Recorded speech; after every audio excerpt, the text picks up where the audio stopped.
Today, in Audiobooks for Me, we're going to listen to The Extraordinary Adventures of Arsène Lupin, Gentleman-Burglar by Maurice Leblanc. This book is divided in 3 videos. This is Part 2. We hope you enjoy it. 4th, The Mysterious Traveller. The evening before, I had sent my automobile to Rouen by the highway. I was to travel to Rouen by rail, on my way to visit some friends that live on the banks of the Seine. At Paris, a few minutes before the train started, 7 gentlemen entered my compartment. 5 of them were smoking.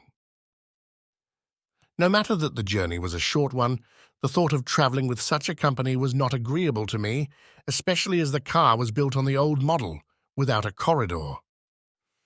I picked up my overcoat, my newspapers, and my timetable, and sought refuge in a neighboring compartment. It was occupied by a lady, who, at sight of me, made a gesture of annoyance that did not escape my notice, and she leaned toward a gentleman who was standing on the step and was, no doubt, her husband. The gentleman scrutinized me closely, and apparently my appearance did not displease him, for he smiled as he spoke to his wife with the air of one who reassures a frightened child. She smiled also and gave me a friendly glance, as if she now understood that I was one of those gallant men with whom a woman can remain shut up for 2 hours in a little box, 6 feet square, and have nothing to fear. Her husband said to her, "I have an important appointment, my dear, and cannot wait any longer. Adieu."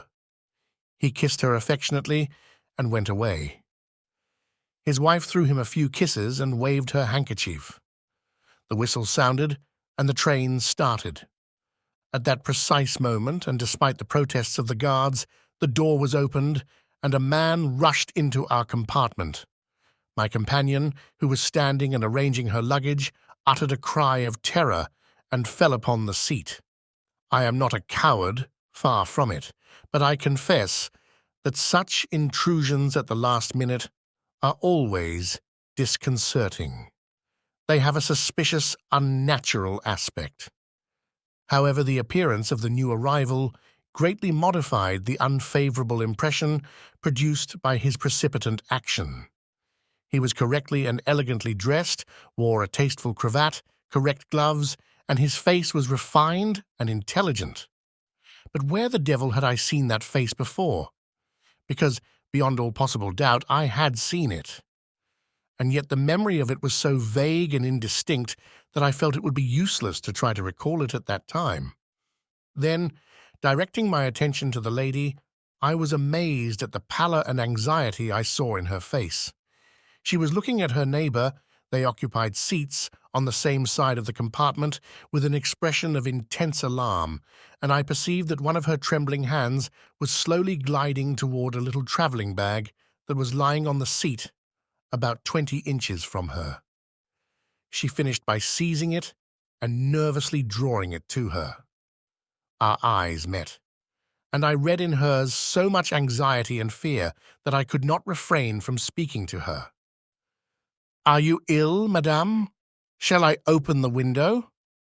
Her only reply was a gesture indicating that she was afraid of our companion. I smiled, as her husband had done, shrugged my shoulders, and explained to her, in pantomime, that she had nothing to fear, that I was there, and besides, the gentleman appeared to be a very harmless individual. At that moment, he turned toward us, scrutinized both of us from head to foot, then settled down in his corner and paid us no more attention. After a short silence, the lady, as if she had mustered all her energy to perform a desperate act, said to me in an almost inaudible voice, "Do you know who is on our train?" "Who?" He, I assure you." "Who is he?" "Arsène Lupin." She had not taken her eyes off our companion, and it was to him rather than to me that she uttered the syllables of that disquieting name. He drew his hat over his face. Was that to conceal his agitation, or simply to arrange himself for sleep? Then I said to her, "Yesterday, through contumacy, Arsène Lupin was sentenced to 20 years imprisonment at hard labor.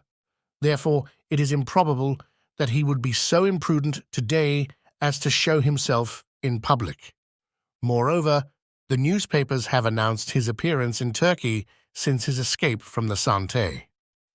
But he is on this train at the present moment, the lady proclaimed, with the obvious intention of being heard by our companion.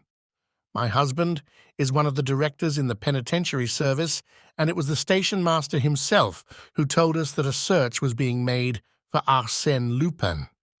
They may have been mistaken. No, he was seen in the waiting room. He bought a first-class ticket for Rouen. He has disappeared. The guard at the waiting room door did not see him pass, and it is supposed that he had got into the express that leaves 10 minutes after us. In that case, they will be sure to catch him, unless at the last moment he leaped from that train to come here into our train, which is quite probable, which is almost certain. If so, he will be arrested just the same, for the employees and guards would no doubt observe his passage from one train to the other, and when we arrive at Rouen, they will arrest him there. Him? Never. He will find some means of escape. In that case, I wish him a bon voyage. But in the meantime, think what he may do. What? I don't know. He may do anything. She was greatly agitated, and truly the situation justified, to some extent, her nervous excitement. I was impelled to say to her, "Of course there are many strange coincidences, but you need have no fear. Admitting that Arsène Lupin is on this train, he will not commit any indiscretion. He will be only too happy to escape the peril that already threatens him." My words did not reassure her, but she remained silent for a time. I unfolded my newspapers and read reports of Arsène Lupin's trial, but as they contained nothing that was new to me, I was not greatly interested. Moreover, I was tired and sleepy. I felt my eyelids close and my head drop. "But, monsieur, you are not going to sleep." She seized my newspaper and looked at me with indignation. "Certainly not," I said. "No, that would be very imprudent." "Of course," I assented. I struggled to keep awake. I looked through the window at the landscape and the fleeting clouds, but in a short time all that became confused and indistinct. The image of the nervous lady and the drowsy gentleman were effaced from my memory, and I was buried in the soothing depths of a profound sleep. The tranquillity of my response was soon disturbed by disquieting dreams, wherein a creature that had played the part and bore the name of Arsène Lupin held an important place. He appeared to me with his back laden with articles of value. He leaped over walls and plundered castles. But the outlines of that creature, who was no longer Arsène Lupin, assumed a more definite form. He came toward me, growing larger and larger, leaped into the compartment with incredible agility, and landed squarely on my chest. With a cry of fright and pain, I awoke. The man, the traveller, our companion, with his knee on my breast, held me by the throat. My sight was very indistinct, for my eyes were suffused with blood. I could see the lady in a corner of the compartment, convulsed with fright. I tried even not to resist. Besides, I did not have the strength. My temples throbbed. I was almost strangled. 1 minute more, and I would have breathed my last. The man must have realized it, for he relaxed his grip, but did not remove his hand. Then he took a cord in which he had prepared a slip knot and tied my wrists together. In an instant I was bound, gagged, and helpless, and certainly he accomplished the trick with an ease and skill that revealed the hand of a master. He was, no doubt, a professional thief. Not a word, not a nervous movement, only coolness and audacity. And I was there, lying on the bench, bound like a mummy, Arsène Lupin. It was anything but a laughing matter, and yet, despite the gravity of the situation, I keenly appreciated the humor and irony that it involved. Arsène Lupin, seized and bound like a novice, robbed as if I were an unsophisticated rustic. For you must understand, the scoundrel had deprived me of my purse and wallet. Arsène Lupin, a victim, duped, vanquished. What an adventure! The lady didn't move. He did not even notice her. He contented himself with picking up her travelling bag that had fallen to the floor and taking from it the jewels, purse, and gold and silver trinkets that it contained. The lady opened her eyes, trembled with fear, drew the rings from her fingers, and handed them to the man, as if she wished to spare him unnecessary trouble. He took the rings and looked at her. She swooned. Then, quite unruffled, he resumed his seat, lighted a cigarette, and proceeded to examine the treasure that he had acquired. The examination appeared to give him perfect satisfaction, but I was not so well satisfied. I do not speak of the 12,000 francs, of which I had been unduly deprived. That was only a temporary loss, because I was certain that I would recover possession of that money after a very brief delay, together with the important papers contained in my wallet, plans, specifications, addresses, lists of correspondence, and compromising letters. But for the moment, a more immediate and more serious question troubled me. How would this affair end? What would be the outcome of this adventure? As you can imagine, the disturbance created by my passage through the Saint-Lazare station has not escaped my notice.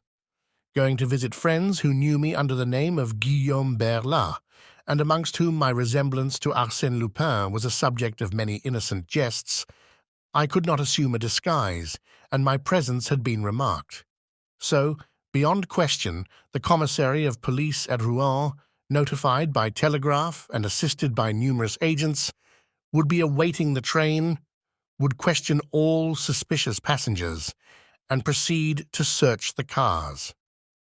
Of course, I had foreseen all that, but it had not disturbed me, as I was certain that the police of Rouen would not be any shrewder than the police of Paris, and that I could escape recognition. Would it not be sufficient for me to carelessly display my card as député, thanks to which I had inspired complete confidence in the gatekeeper at Saint-Lazare? But the situation was greatly changed. I was no longer free. It was impossible to attempt one of my usual tricks. In one of the compartments, the commissary of police would find mon Arsène Lupin, bound hand and foot, as docile as a lamb, packed up, all ready to be dumped into a prison van. He would have simply to accept delivery of the parcel, the same as if it was so much merchandise or a basket of fruit and vegetables. Yet, to avoid that shameful denouement, what could I do? Bound and gagged as I was. And the train was rushing on toward Rouen, the next and only station. Another problem was presented in which I was less interested, but the solution of which aroused my professional curiosity. What were the intentions of my rascally companion? Of course, if I had been alone, he could, on our arrival at Rouen, leave the car slowly and fearlessly. But the lady? As soon as the door of the compartment should be opened, the lady, now so quiet and humble, would scream and call for help. That was the dilemma that perplexed me. Why had he not reduced her to a helpless condition similar to mine? That would have given him ample time to disappear before his double crime was discovered. He was still smoking, with his eyes fixed upon the window that was now being streaked with drops of rain.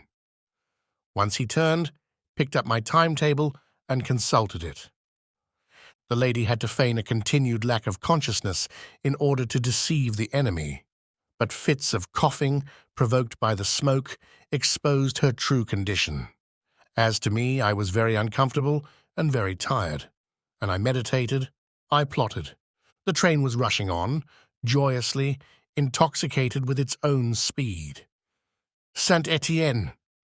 At that moment, the man arose and took 2 steps toward us, which caused the lady to utter a cry of alarm and fall into a genuine swoon. What was the man about to do? He lowered the window on our side. A heavy rain was now falling, and by a gesture, The man expressed his annoyance at his not having an umbrella or an overcoat. He glanced at the rack. The lady's umbrella was there. He took it. He also took my overcoat and put it on. We were now crossing the Seine. He turned up the bottoms of his trousers, then leaned over and raised the exterior latch of the door. Was he going to throw himself upon the track? At that speed it would have been instant death. We now entered a tunnel. The man opened the door halfway and stood on the upper step. What folly! The darkness, the smoke, the noise, all gave a fantastic appearance to his actions. But suddenly, the train diminished its speed. A moment later, it increased its speed, then slowed up again. Probably some repairs were being made in that part of the tunnel which obliged the trains to diminish their speed, and the man was aware of the fact. He immediately stepped down to the lower step, closed the door behind him, and leaped to the ground. He was gone. The lady immediately recovered her wits, and her first act was to lament the loss of her jewels. I gave her an imploring look. She understood and quickly removed the gag that stifled me. She wished to untie the cords that bound me, but I prevented her. No, no, the police must see everything exactly as it stands. I want them to see what the rascal did to us. Suppose I pull the alarm bell? Too late. You should have done that when he made the attack on me. But he would have killed me. Ah, monsieur, didn't I tell you that he was on this train? I recognized him from his portrait. And now he has gone off with my jewels. Don't worry, the police will catch him. Catch Arsène Lupin? Never. That depends on you, madame. Listen, when we arrive at Rouen, be at the door and call. Make a noise. The police and the railway employees will come. Tell what you have seen, the assault made on me and the flight of Arsène Lupin. Give a description of him, soft hat, umbrella, yours, grey overcoat. Yours, said she. What, mine? Not at all. It was his. I didn't have any. It seems to me he didn't have one when he came in. Yes, as unless the coat was one that someone had forgotten and left in the rack. At all events, he had it when he went away, and that is the essential point. A grey overcoat. Remember. Ah, I forgot. You must tell your name first thing you do. Your husband's official position will stimulate the zeal of the police. We arrived at the station. I gave her some further instructions in a rather imperious tone. Tell them my name, Gentleman-Burglar. If necessary, say that you know me. That will save time. We must expedite the preliminary investigation. The important thing is the pursuit of Arsène Lupin. Your jewels, remember? Let there be no mistake. Gentleman-Burglar, a friend of your husband. I understand. Gentleman-Burglar. She was already calling and gesticulating. As soon as the train stopped, several men entered the compartment. The critical moment had come. Panting for breath, the lady exclaimed, Arsène Lupin! He attacked us! He stole my jewels! I am Madame Renaud! My husband is a director of the penitentiary service. Ah! Here is my brother, Georges Ardel, director of the Crédit Rouennais. You must know. She embraced a young man who had just joined us, and whom the commissary saluted. Then she continued, weeping, Yes, Arsène Lupin. While monsieur was sleeping, he seized him by the throat. Mon Burglar, a friend of my husband. The commissary asked, But where is Arsène Lupin? He leaped from the train when passing through the tunnel. Are you sure that it was he? Am I sure? I recognized him perfectly. Besides, he was seen at the Saint-Lazare station. He wore a soft hat. No, a hard felt like that, said the commissary, pointing to my hat. He had a soft hat, I am sure, repeated Madame Renaud, and a grey overcoat. Yes, that is right, replied the commissary. The telegram says he wore a grey overcoat with a black velvet collar. Exactly.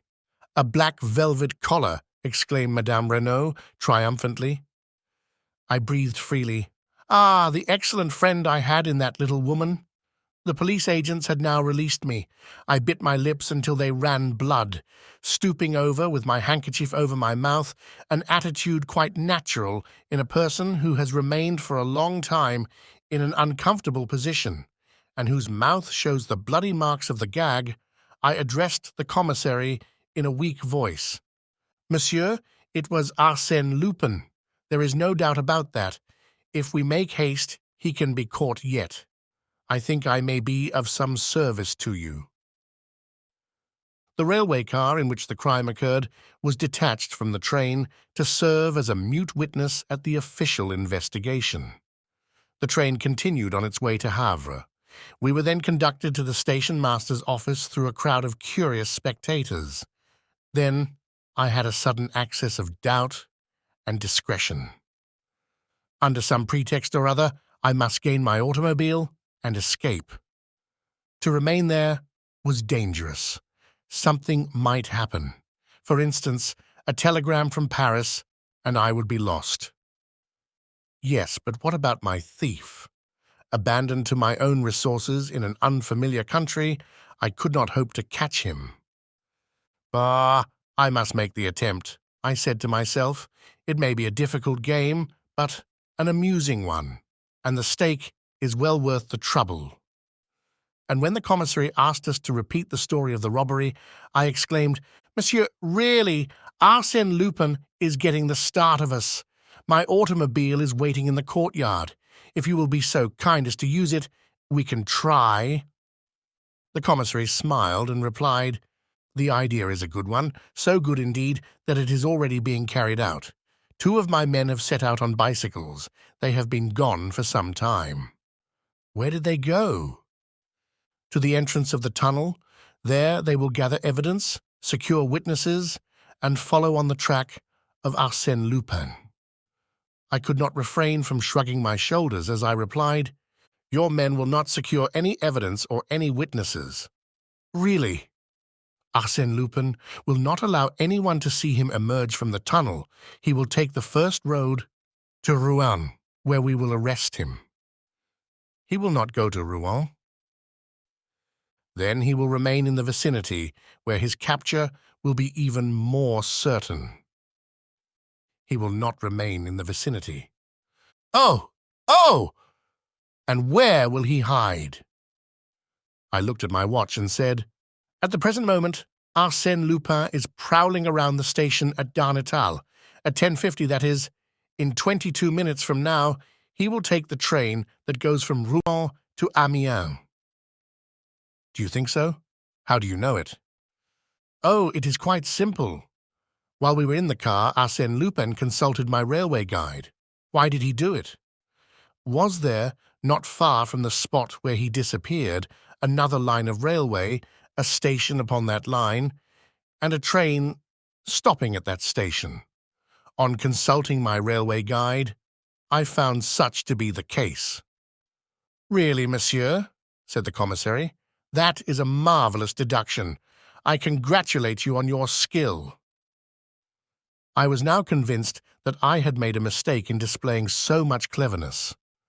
The commissary regarded me with astonishment, and I thought a slight suspicion entered his official mind. Oh, scarcely that, for the photographs distributed broadcast by the police department were too imperfect. They presented an Arsène Lupin so different from the one he had before him that he could not possibly recognize me by it. But all the same, he was troubled, confused, and ill at ease. Mon Dieu! Nothing stimulates the comprehension so much as the loss of a pocketbook and the desire to recover it. And it seems to me that if you will give me 2 of your men, we may be able— Oh, I beg of you, Monsieur le Commissaire, cried Madame Renaud, listen to mon Berla. The intervention of my excellent friend was decisive. Pronounced by her, the wife of an influential official, the name of Berlat became really my own, and gave me an identity that no mere suspicion could affect. The commissary arose and said, Believe me, Monsieur Berlat, I shall be delighted to see you succeed. I am as much interested as you are in the arrest of Arsène Lupin. He accompanied me to the automobile and introduced two of his men, Honoré Massol and Gaston Delivet, who were assigned to assist me. My chauffeur cranked up the car, and I took my place at the wheel. A few seconds later, we left the station. I was saved. I must confess that in rolling over the boulevards that surrounded the old Norman city, in my swift 35-horsepower Moreau Lepton, I experienced a deep feeling of pride, and the motor responded sympathetically to my desires. At right and left, the trees flew past us with startling rapidity, and I, free, out of danger, had simply to arrange my little personal affairs with the two honest representatives of the Rouen police who were sitting behind me. Arsène Lupin was going in search of Arsène Lupin. Modest guardians of social order, Gaston Delivet and Honoré Massol, how valuable was your assistance? What would I have done without you? Without you, many times at the crossroads, I might have taken the wrong route. Without you, Arsène Lupin would have made a mistake, and the other would have escaped. But the end was not yet. Far from it. I had yet to capture the thief and recover the stolen papers. Under no circumstances must my two acolytes be permitted to see those papers, much less to seize them. That was a point that might give me some difficulty. We arrived at Darnétal 3 minutes after the departure of the train. True, I had the consolation of learning that a man wearing a grey overcoat with a black velvet collar had taken the train at the station. He had bought a second-class ticket for Amiens. Certainly, my debut as detective was a promising one. Delivet said to me, "The train is express, and the next stop is Monterolier-Bouchy in 19 minutes.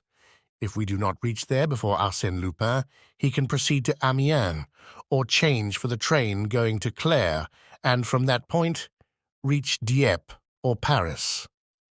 "How far to Monterolier?" 23 kilometers. 23 kilometers in 19 minutes. We will be there ahead of him. We were off again. Never had my faithful Moreau Repton responded to my impatience with such ardor and regularity. It participated in my anxiety. It endorsed my determination. It comprehended my animosity against that rascally Arsène Lupin. The knave, the traitor! "Turn to the right," cried Delivet, "then to the left." We fairly flew, scarcely touching the ground. The milestones looked like little timid beasts that vanished at our approach.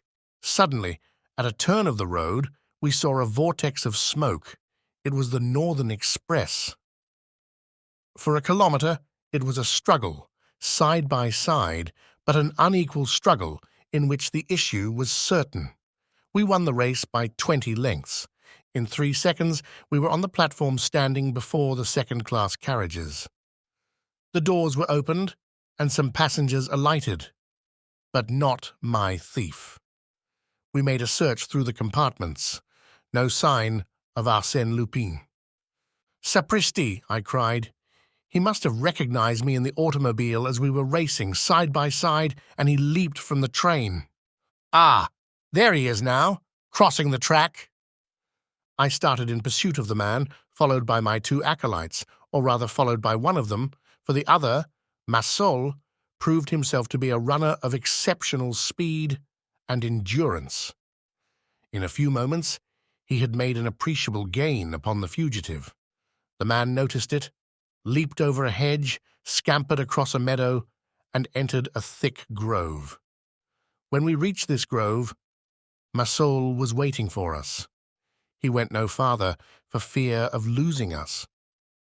"Quite right, my dear friend," I said. "After such a run, our victim must be out of wind. We will catch him now." I examined the surroundings with the idea of proceeding alone in the arrest of the fugitive in order to recover my papers, concerning which the authorities would doubtless ask many disagreeable questions. Then I returned to my companions and said, "It is all quite easy. You, Massol, take your place at the left. You, Delivet, at the right. From there, You can observe the entire posterior line of the bush, and he cannot escape without you seeing him, except by that ravine, and I shall watch it. If he does not come out voluntarily, I will enter and drive him out toward one or the other of you. You have simply to wait. Ah, I forgot, in case I need you, a pistol shot." Massol and Delivet walked away to their respective posts. As soon as they had disappeared, I entered the grove with the greatest precaution so as to be neither seen nor heard. I encountered dense thickets through which narrow paths had been cut, but the overhanging boughs compelled me to adopt a stooping posture. One of these paths led to a clearing, in which I found footsteps upon the wet grass. I followed them. They led me to the foot of a mound which was surmounted by a deserted, dilapidated hovel. "He must be there," I said to myself. "It is a well-chosen retreat." I crept cautiously to the side of the building. A slight noise informed me that he was there, and then, through an opening, I saw him. His back was turned toward me. In 2 bounds I was upon him. He tried to fire a revolver that he held in his hand, but he had no time. I threw him to the ground in such a manner that his arms were beneath him, twisted and helpless, whilst I held him down with my knee on his breast. "Listen, my boy," I whispered in his ear. "I am Arsène Lupin. You are to deliver over to me, immediately and gracefully, my pocketbook and the lady's jewels, and in return therefore, I will save you from the police and enroll you amongst my friends. One word, yes or no." "Yes," he murmured. "Very good. Your escape this morning was well planned. I congratulate you." I arose. He fumbled in his pocket, drew out a large knife, and tried to strike me with it. "Imbecile!" I exclaimed. With one hand I parried the attack. With the other I gave him a sharp blow on the carotid artery. He fell, stunned. In my pocketbook I recovered my papers and banknotes. Out of curiosity I took his. Upon an envelope addressed to him I read his name, Pierre Onfray. It startled me. Pierre Onfray, the assassin of the Rue La Fontaine at Auteuil. Pierre Onfray, he who had cut the throats of Madame Delbois and her 2 daughters. I leaned over him. Yes, those were the features which, in the compartment, had evoked in me the memory of a face I could not then recall. But time was passing. I placed in an envelope 2 banknotes of 100 francs each, with a card bearing these words, "Arsène Lupin to his worthy colleagues Honoré Massol and Gaston Delivet, as a slight token of his gratitude." I placed it in a prominent spot in the room, where they would be sure to find it. Beside it, I placed Madame Renaud's handbag. Why could I not return it to the lady who had befriended me? I must confess that I had taken from it everything that possessed any interest or value, leaving there only a shell comb, a stick of rouge d'orin for the lips, and an empty purse. But, you know, business is business. And then, really, her husband is engaged in such a dishonorable vocation. The man was becoming conscious. What was I to do? I was unable to save him or condemn him, so I took his revolver and fired a shot in the air. "My 2 acolytes will come and attend to his case," I said to myself as I hastened away by the road through the ravine. 20 minutes later, I was seated in my automobile. At 4 o'clock, I telegraphed to my friends at Rouen that an unexpected event would prevent me from making my promised visit. Between ourselves, considering what my friends must now know, my visit is postponed indefinitely, a cruel disillusion for them. At 6 o'clock I was in Paris. The evening newspapers informed me that Pierre Onfray had been captured at last. Next day, let us not despise the advantages of judicious advertising, the Echo de France published this sensational item. Yesterday, near Bouchy, after numerous exciting incidents, Arsène Lupin effected the arrest of Pierre Onfray. The assassin of the Rue La Fontaine had robbed Madame Renaud wife of the director in the penitentiary service, in a railway carriage on the Paris-Havre line. Arsène Lupin restored to Madame Renaud the handbag that contained her jewels and gave a generous recompense to the two detectives who had assisted him in making that dramatic arrest. Fifth, the Queen's necklace. 2 or 3 times each year, on occasions of unusual importance, such as the balls at the Austrian embassy or the soirées of Lady Billingstone, the Countess de Dreux-Soubise wore upon her white shoulders the Queen's necklace. It was, indeed, the famous necklace, the legendary necklace that Baume and Bassange, court jewellers, had made for Madame du Barry. The veritable necklace that the Cardinal de Rohan-Soubise intended to give to Marie Antoinette, Queen of France, and the same that the adventurous Jeanne de Valois, Countess de la Motte, had pulled to pieces one evening in February 1785 with the aid of her husband and their accomplice, Rétaux de Villette. To tell the truth, the mounting alone was genuine. Rétaux de Villette had kept it, whilst the Count de la Motte and his wife scattered to the 4 winds of heaven the beautiful stones so carefully chosen by Baume. Later he sold the mounting to Gaston de Dreux-Soubise, nephew and heir of the Cardinal, who repurchased the few diamonds that remained in the possession of the English jeweller Jeffreys, supplemented them with other stones of the same size, but of much inferior quality, and thus restored the marvellous necklace to the form in which it had come from the hands of Baume and Bassange. For nearly a century, the House of Dreux-Soubise had prided itself upon the possession of this historic jewel. Although adverse circumstances had greatly reduced their fortune, they preferred to curtail their household expenses rather than part with this relic of royalty. More particularly, the present Count clung to it as a man clings to the home of his ancestors. As a matter of prudence, he had rented a safety deposit box at the Crédit Lyonnais in which to keep it. He went for it himself on the afternoon of the day on which his wife wished to wear it, and he, himself, carried it back next morning. On this particular evening, at the reception given at the Palais de Castille, the Countess achieved a remarkable success, and King Christian, in whose honour the fete was given, commented on her grace and beauty.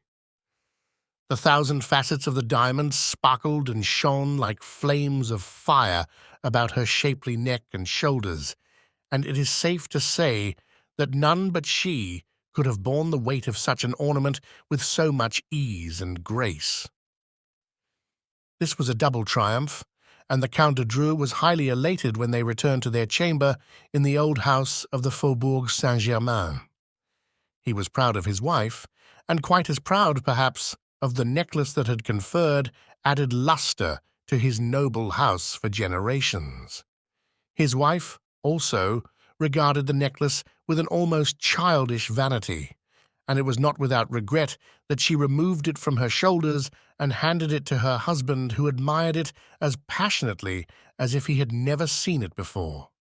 Then, having placed it in its case of red leather, stamped with the cardinal's arms, he passed into an adjoining room, which was simply an alcove or cabinet that had been cut off from their chamber, and which could be entered only by means of a door at the foot of their bed. As he had done on previous occasions, he hid it on a high shelf amongst hat-boxes and piles of linen.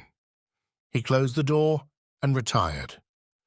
Next morning he arose about 9 o'clock, intending to go to the Crédit Lyonnais before breakfast. He dressed, drank a cup of coffee, and went to the stables to give his orders. The condition of one of the horses worried him. He caused it to be exercised in his presence. Then he returned to his wife, who had not yet left the chamber. Her maid was dressing her hair.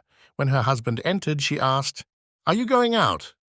"Yes, as far as the bank." "Of course, that is wise." He entered the cabinet, but after a few seconds, and without any sign of astonishment, he asked, "Did you take it, my dear?" "What? No, I have not taken anything." "You must have moved it." "Not at all. I have not even opened that door." He appeared at the door, disconcerted, and stammered in a scarcely intelligible voice. "You haven't? It wasn't you? Then—" She hastened to his assistance, and together they made a thorough search, throwing the boxes to the floor and overturning the piles of linen. Then the Count said, quite discouraged, "It is useless to look any more. I put it here, on this shelf." "You must be mistaken." "No, no. It was on this shelf. Nowhere else." They lighted a candle, as the room was quite dark, and then carried out all the linen and other articles that the room contained. And when the room was emptied, they confessed in despair that the famous necklace had disappeared. Without losing time in vain lamentations, the Countess notified the commissary of police, Montalvalorbe, who came at once, and after hearing their story, inquired of the Count, "Are you sure that no one passed through your chamber during the night?" "Absolutely sure, as I am a very light sleeper.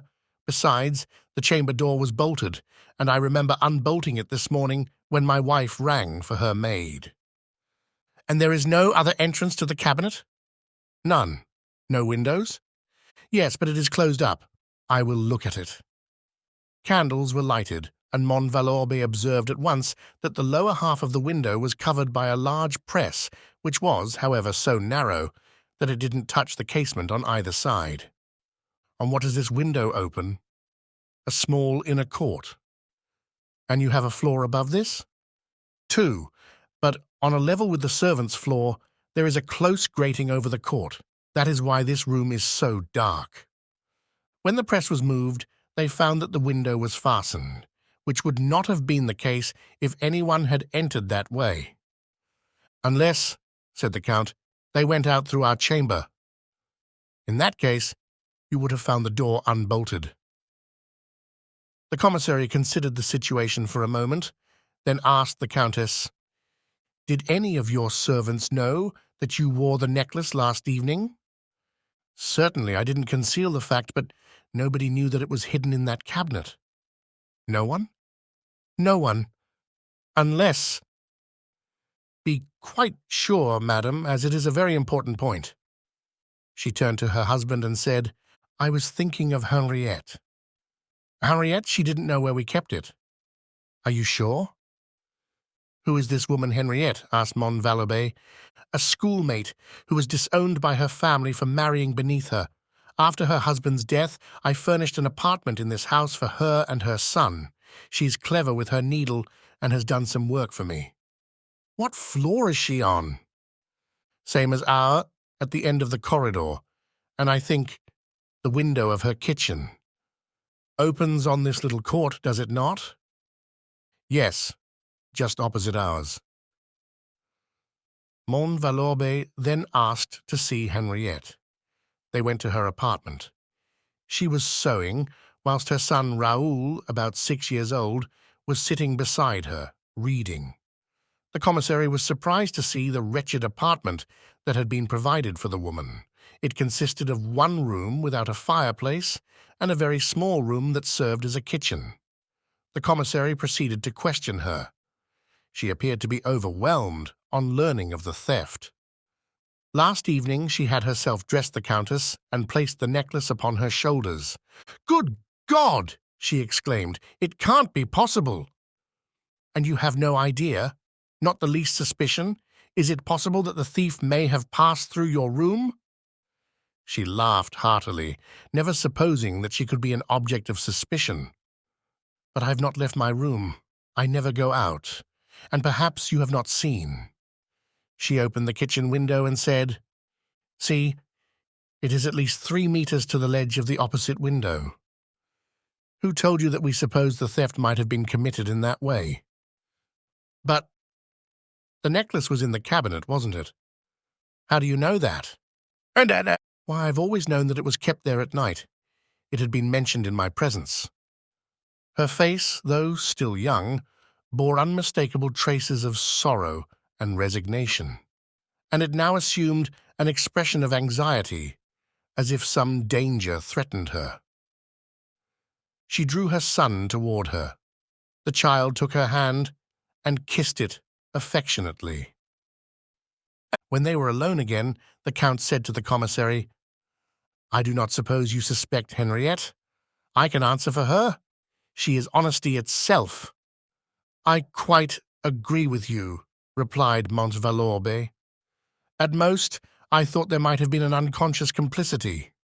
But I confess that even that theory must be abandoned, as it does not help solve the problem now before us."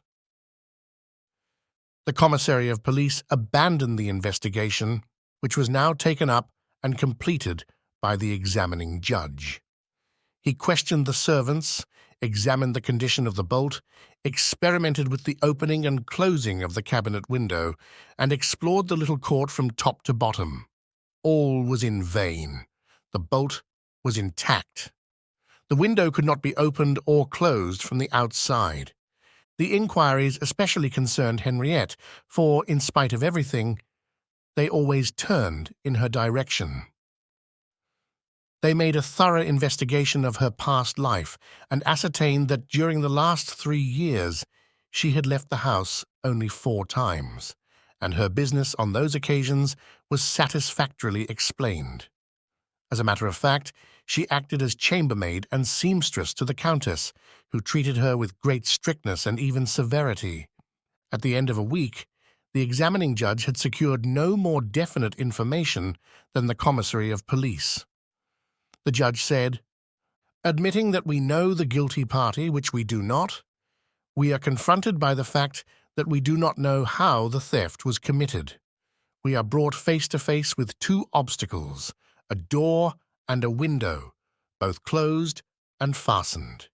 It is thus a double mystery. How could anyone enter, and moreover, how could anyone escape, leaving behind him a bolted door and a fastened window?" At the end of 4 months, the secret opinion of the judge was that the Count and Countess, being hard-pressed for money, which was their normal condition, had sold the Queen's necklace. He closed the investigation. The loss of the famous jewel was a severe blow to the Dreux-Soubise. Their credit being no longer propped up by the reserve fund that such a treasure constituted, they found themselves confronted by more exacting creditors and moneylenders. They were obliged to cut down to the quick to sell or mortgage every article that possessed any commercial value. In brief, it would have been their ruin if 2 large legacies from some distant relatives had not saved them. Their pride also suffered a downfall, as if they had lost a quartering from their escutcheon, and strange to relate, it was upon her former schoolmate Henriette that the Countess vented her spleen.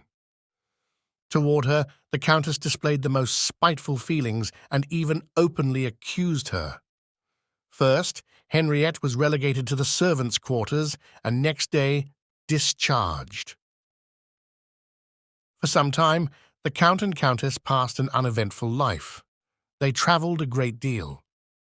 Only one incident of record occurred during that period.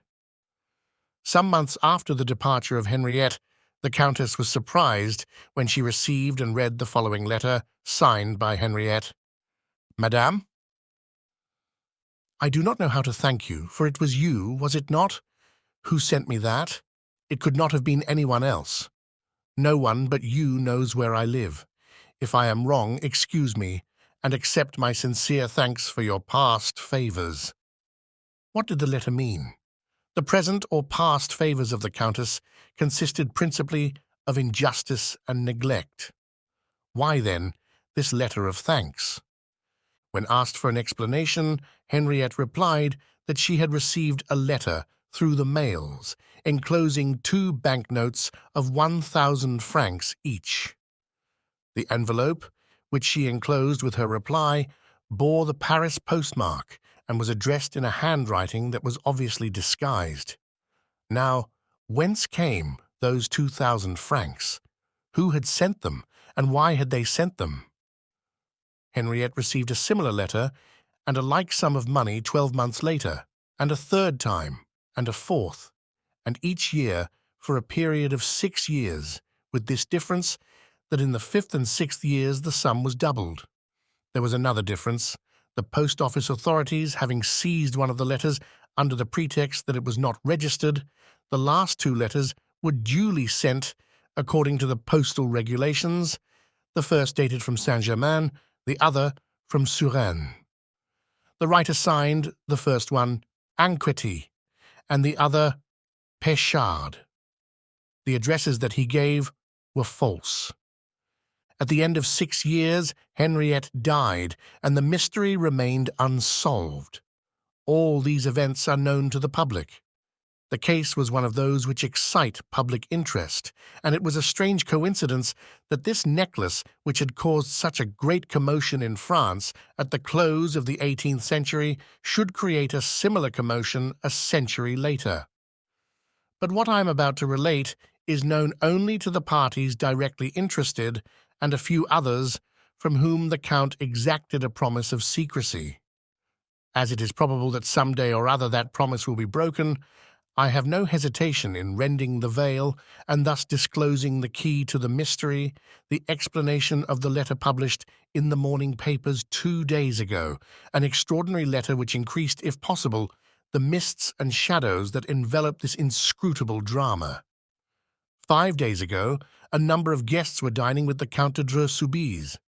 There were several ladies present, including his 2 nieces and his cousin, and the following gentlemen: the president of Essaville, the deputy Bocas, the chevalier Floriani, whom the Count had known in Sicily, and General Marquis de Rouzières, an old club friend.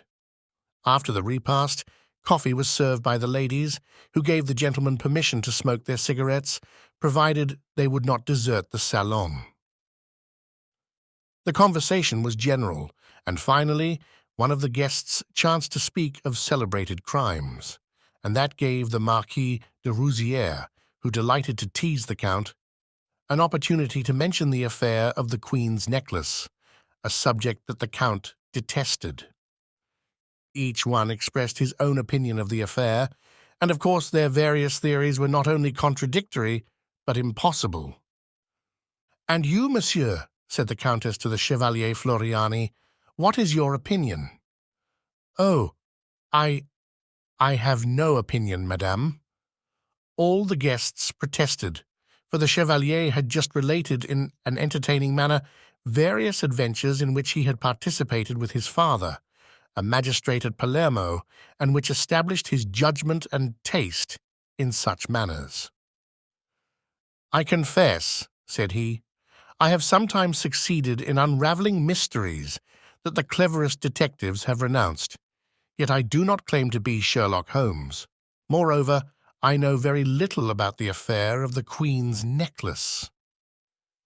Everybody now turned to the Count, who was thus obliged, quite unwillingly, to narrate all the circumstances connected with the theft. The Chevalier listened, reflected, asked a few questions, and said, "It is very strange. At first sight, the problem appears to be a very simple one." The Count shrugged his shoulders. The others drew closer to the Chevalier, who continued in a dogmatic tone. "As a general rule, in order to find the author of a crime or a theft, it is necessary to determine how that crime or theft was committed, or at least how it could have been committed. In the present case, nothing is more simple, because we are face to face, not with several theories, but with one positive fact, that is to say, the thief could only enter by the chamber door or the window of the cabinet. Now, a person cannot open a bolted door from the outside, therefore he must have entered through the window. But it was closed and fastened, and we found it fastened afterward," declared the Count. "In order to do that," continued Floriani, without heeding the interruption, "he had simply to construct a bridge, a plank, or a ladder between the balcony of the kitchen and the ledge of the window, and as the jewel case—" "But I repeat that the window was fastened," exclaimed the Count impatiently. This time Floriani was obliged to reply. He did so with the greatest tranquillity, as if the objection was the most insignificant affair in the world. "I will admit that it was. But is there not a transom in the upper part of the window? How do you know that? In the first place, that was customary in houses of that date, and in the second place, without such a transom, the theft cannot be explained. Yes, there is one, but it was closed, the same as the window. Consequently, we did not pay attention to it. That was a mistake, for if you had examined it, you would have found that it had been opened. But how? I presume that, like all others, it opens by means of a wire with a ring on the lower end. Yes, but I do not see. Now, through a hole in the window, a person could, by the aid of some instrument, let us say a poker with a hook at the end, grip the ring, pull down, and open the transom. The Count laughed and said, "Excellent! Excellent! Your scheme is very cleverly constructed, but you overlook one thing, monsieur. There is no hole in the window." There was a hole. Nonsense, we would have seen it. In order to see it, you must look for it, and no one has looked. The hole is there. It must be there, at the side of the window, in the putty, in a vertical direction, of course. The Count arose. He was greatly excited. He paced up and down the room 2 or 3 times in a nervous manner, then, approaching Floriani, said, "Nobody has been in that room since. Nothing has been changed." "Very well, monsieur. You can easily satisfy yourself that my explanation is correct. It does not agree with the facts established by the examining judge. You have seen nothing, and yet you contradict all that we have seen and all that we know." Floriani paid no attention to the Count's petulance. He simply smiled and said, "Mon Dieu, monsieur, I submit my theory. That is all. If I am mistaken, you can easily prove it." "I will do so at once. I confess that your assurance—" The Count muttered a few more words, then suddenly rushed to the door and passed out. Not a word was uttered in his absence, and this profound silence gave the situation an air of almost tragic importance. Finally, the Count returned. He was pale and nervous. He said to his friends in a trembling voice, "I beg your pardon. The revelations of the chevalier were so unexpected. I should never have thought—" His wife questioned him eagerly. "Speak. What is it?" He stammered. "The hole is there at the very spot, at the side of the window." He seized the chevalier's arm and said to him in an imperious tone, "Now, monsieur, proceed. I admit that you are right so far, but now, that is not all. Go on. Tell us the rest of it." Floriani disengaged his arm gently, and after a moment continued. "Well, in my opinion, this is what happened. The thief, knowing that the Countess was going to wear the necklace that evening, had prepared his gangway or bridge during your absence. He watched you through the window and saw you hide the necklace. Afterward, he cut the glass and pulled the ring. Ah, but the distance was so great that it would be impossible for him to reach the window fastening through the transom. Well then, if he could not open the window by reaching through the transom, he must have crawled through the transom. Impossible. It is too small. No man could crawl through it." "Then it was not a man," declared Floriani. "What? If the transom is too small to admit a man, it must have been a child." "A child? Did you not say that your friend Henriette had a son?" "Yes, a son named Raoul." "Then in all probability it was Raoul who committed the theft." "What proof have you of that?" "What proof? Plenty of it. For instance—" He stopped and reflected for a moment, then continued. "For instance, that gangway or bridge. It is improbable that the child could have brought it in from outside the house and carried it away again without being observed. He must have used something close at hand. In the little room used by Henriette as a kitchen, were there not some shelves against the wall on which she placed her pans and dishes?" "2 shelves, to the best of my memory." "Are you sure that those shelves are really fastened to the wooden brackets that support them?" For if they are not, we could be justified in presuming that the child removed them, fastened them together, and thus formed his bridge. Perhaps also, since there was a stove, we might find the bent poker that he used to open the transom. Without saying a word, the Count left the room. And this time, those present did not feel the nervous anxiety they had experienced the first time. They were confident that Floriani was right, and no one was surprised when the Count returned and declared, "It was the child. Everything proves it. You have seen the shelves and the poker?" "Yes, the shelves have been unnailed, and the poker is there yet." But the Countess exclaimed, "You had better say it was his mother. Henriette is the guilty party. She must have compelled her son." "No," declared the Chevalier, "the mother had nothing to do with it." "Nonsense! They occupied the same room. The child could not have done it without the mother's knowledge." "True. They lived in the same room, but all this happened in the adjoining room during the night, while the mother was asleep." "And the necklace?" said the Count. "It would have been found amongst the child's things." "Pardon me. He had been out.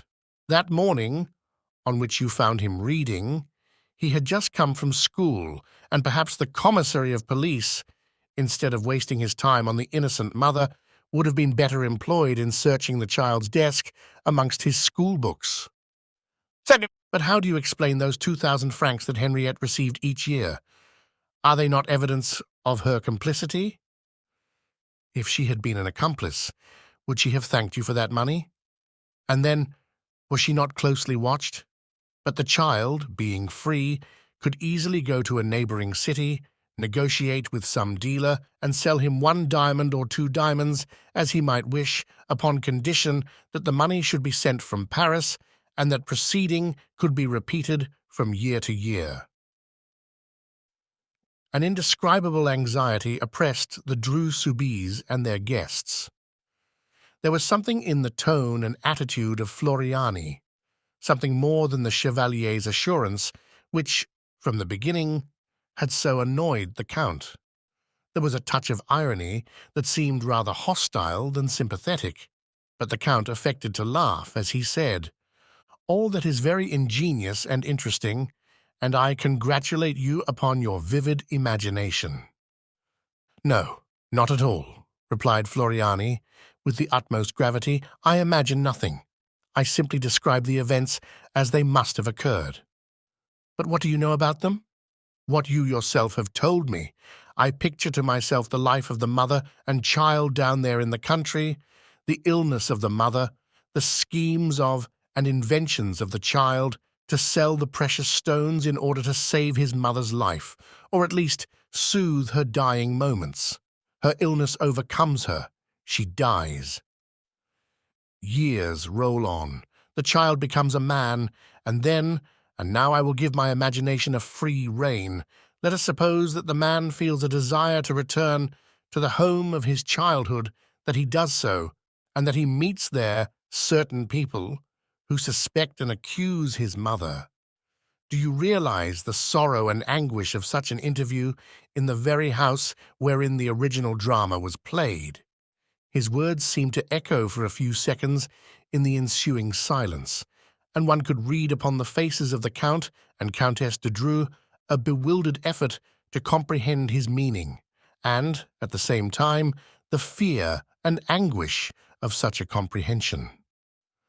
The Count spoke at last, and said, "Who are you, monsieur?" "I?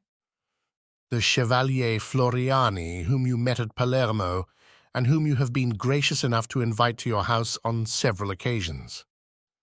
"Then what does this story mean?" "Oh, nothing at all. It is simply a pastime, so far as I am concerned.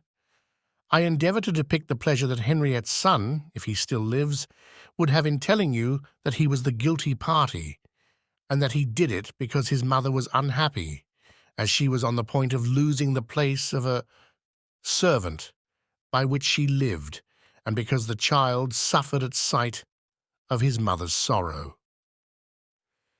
He spoke with suppressed emotion, rose partially, and inclined toward the Countess. There could be no doubt that the Chevalier Floriani was Henriette's son. His attitude and words proclaimed it. Besides, was it not his obvious intention and desire to be recognized as such? The Count hesitated. What action would he take against the audacious guest? Ring, provoke a scandal, unmask the man who had once robbed him? But that was a long time ago, and who would believe that absurd story about the guilty child? No, better far to accept the situation and pretend not to comprehend the true meaning of it. So the Count, turning to Floriani, exclaimed, "Your story is very curious, very entertaining. I enjoyed it much. But what do you think has become of this young man, this model son? I hope he has not abandoned the career in which he made such a brilliant debut." "Oh, certainly not. After such a debut, to steal the Queen's necklace at 6 years of age, the celebrated necklace that was coveted by Marie Antoinette. And to steal it," remarked Floriani, falling in with the Count's mood, "without costing him the slightest trouble, without anyone thinking to examine the condition of the window or to observe that the window-sill was too clean, that window-sill which he had wiped in order to efface the marks he had made in the thick dust." We must admit that it was sufficient to turn the head of a boy at that age. It was all so easy. He had simply to desire the thing and reach out his hand to get it. And he reached out his hand. "Both hands," replied the Chevalier, laughing. His companions received a shock. What mystery surrounded the life of the so-called Floriani? How wonderful must have been the life of that adventurer, a thief at 6 years of age, and who today, in search of excitement or, at most, to gratify a feeling of resentment, had come to brave his victim in her own house, audaciously, foolishly, and yet with all the grace and delicacy of a courteous guest.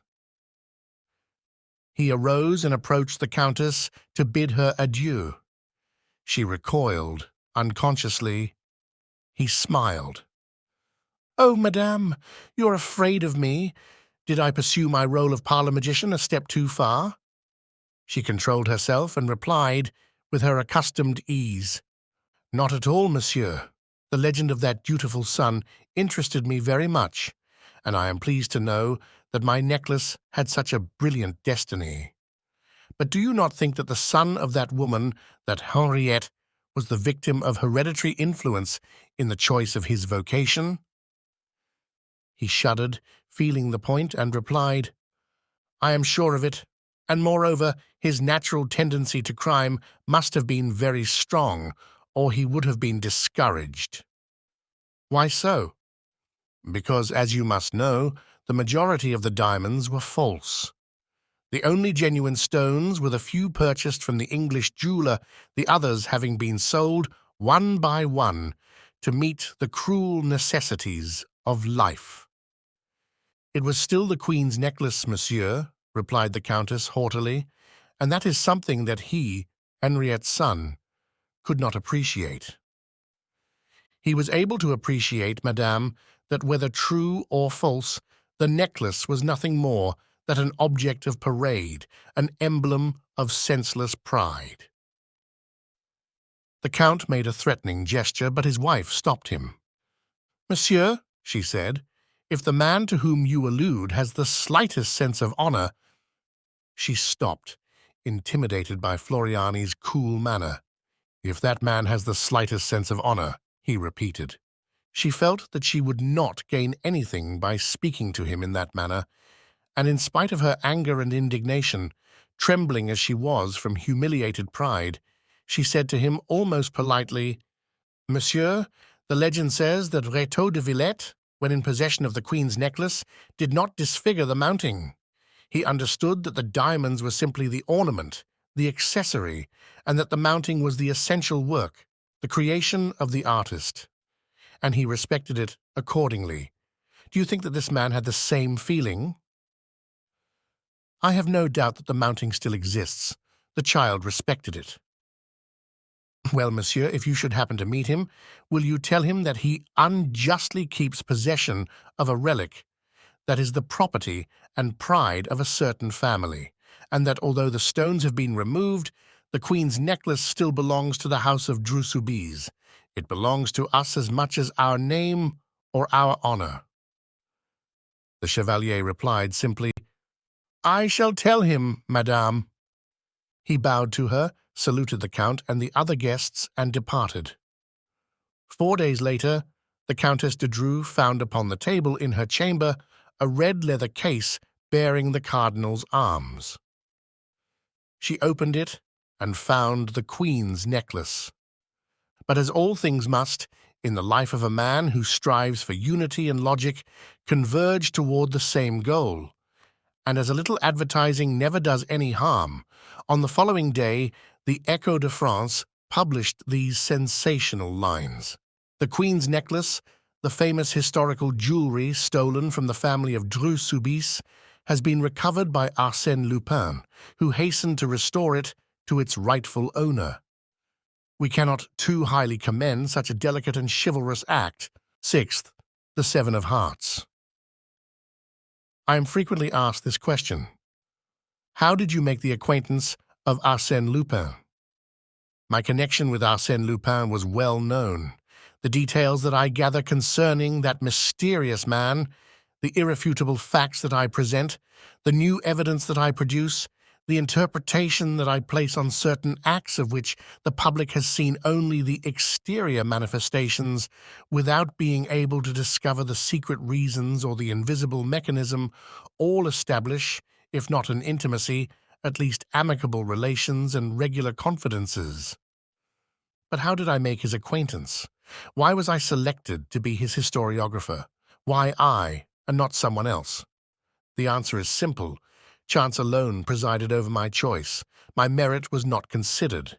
It was chance that put me in his way.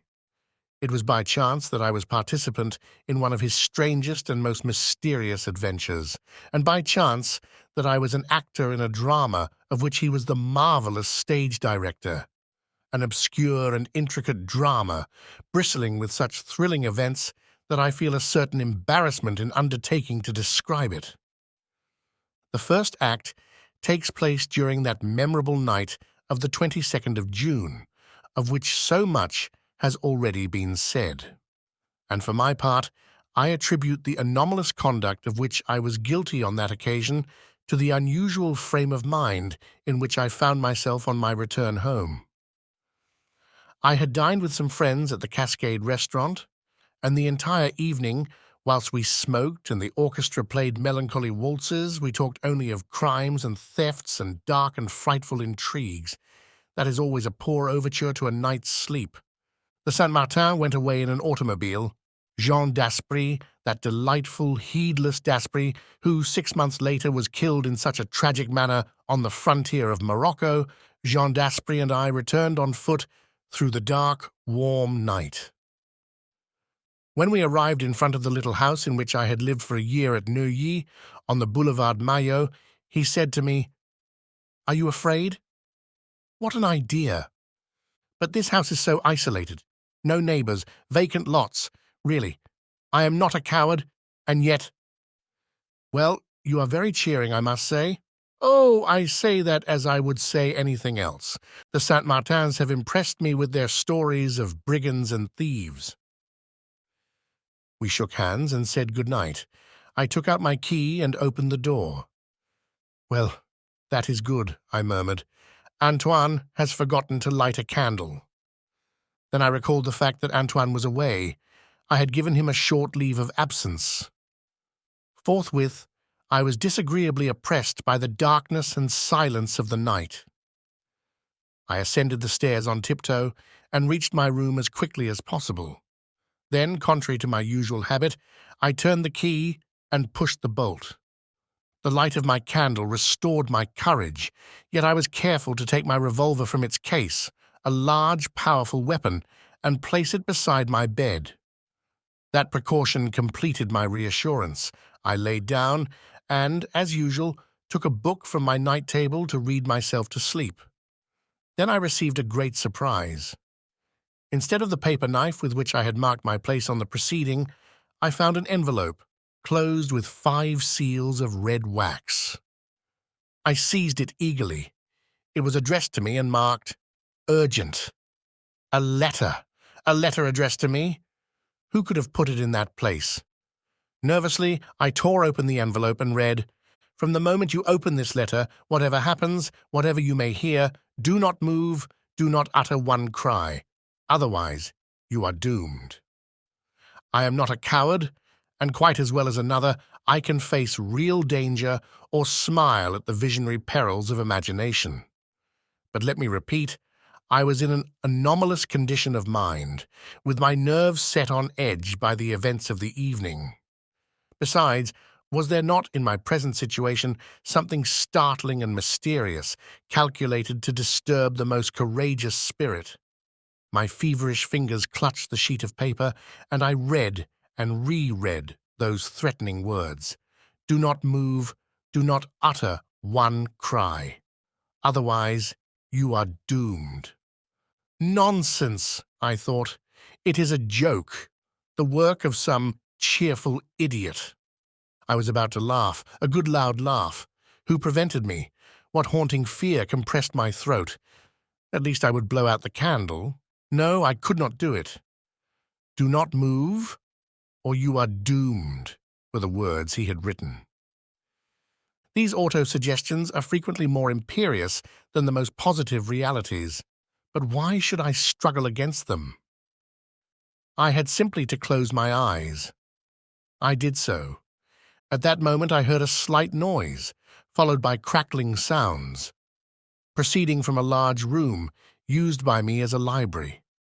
A small room or antechamber was situated between the library and my bedchamber.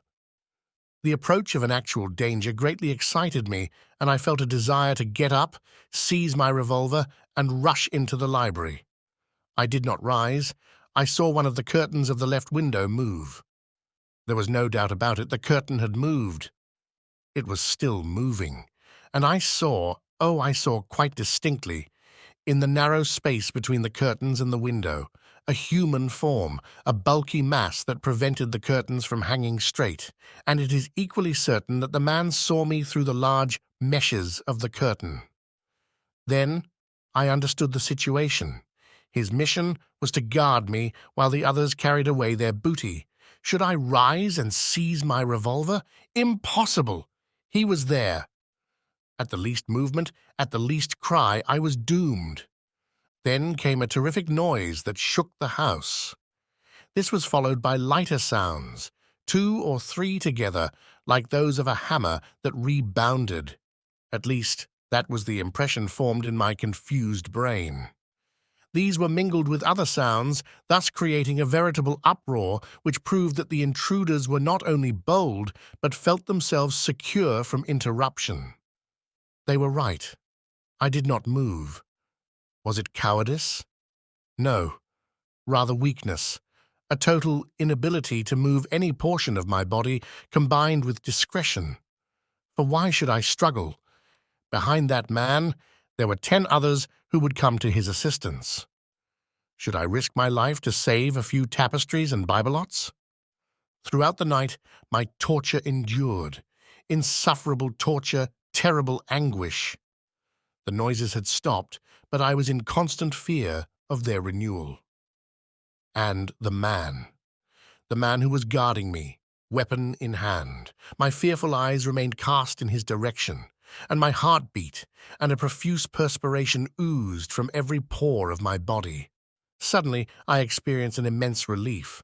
A milk wagon, whose sound was familiar to me, passed along the boulevard, and at the same time, I had an impression that the light of a new day was trying to steal through the closed window blinds.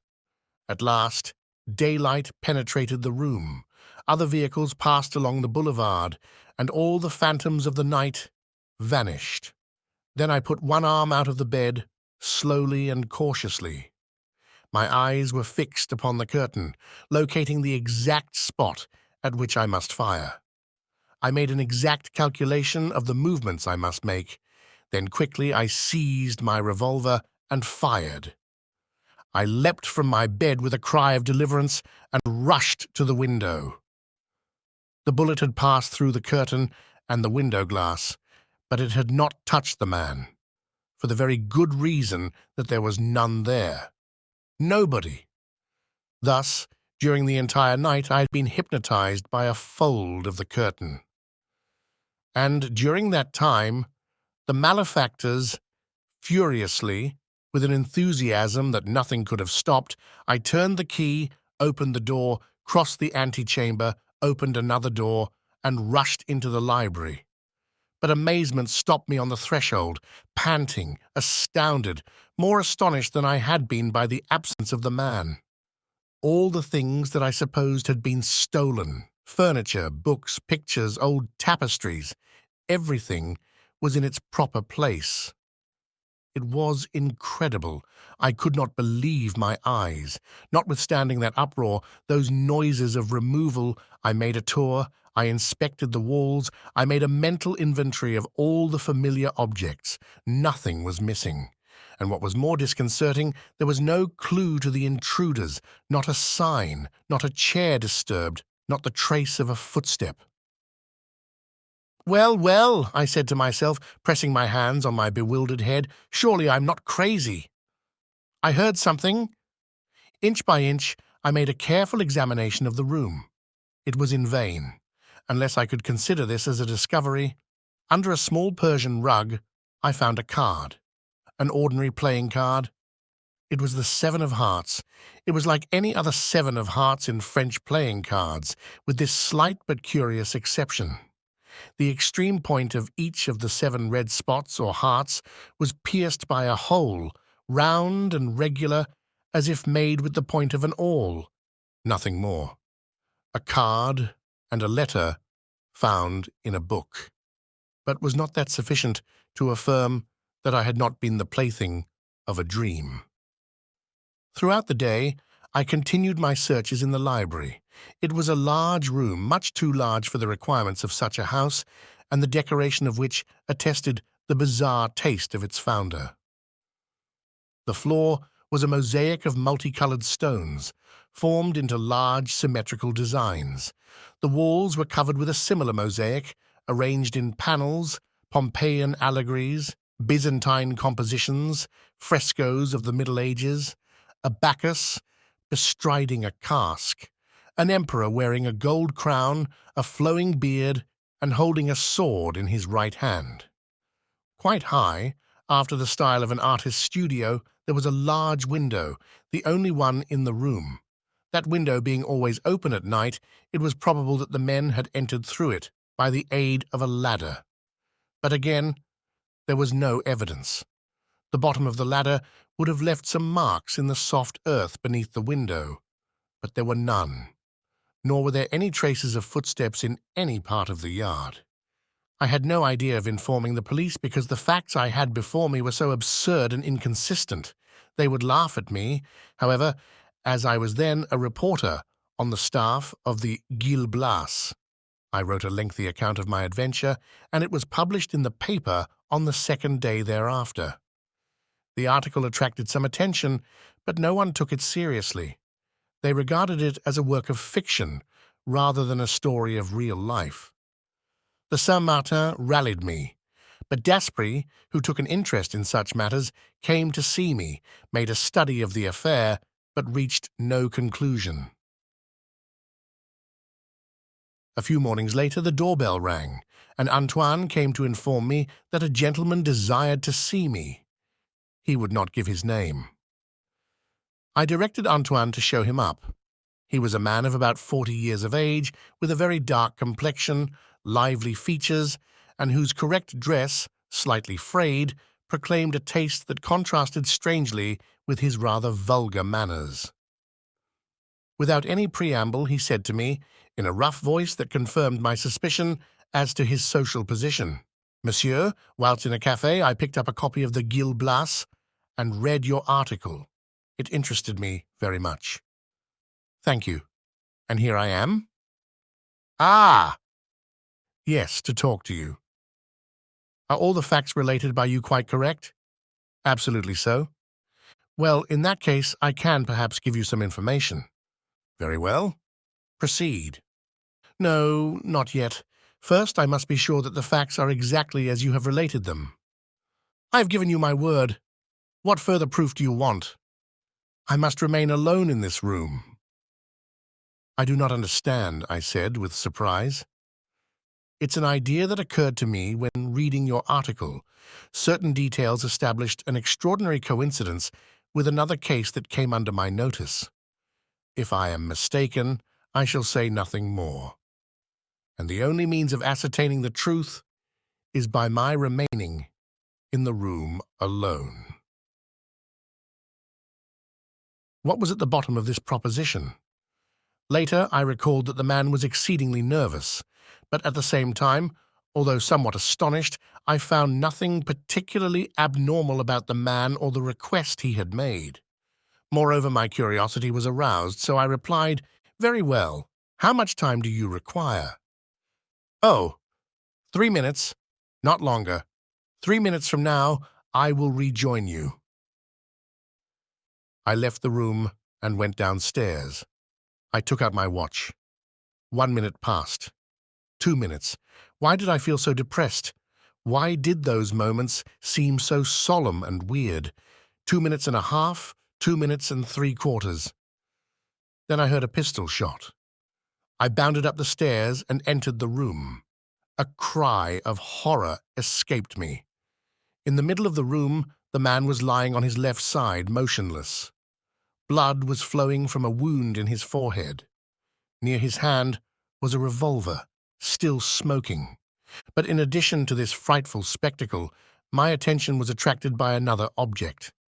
At 2 feet from the body, upon the floor, I saw a playing card. It was the 7 of hearts.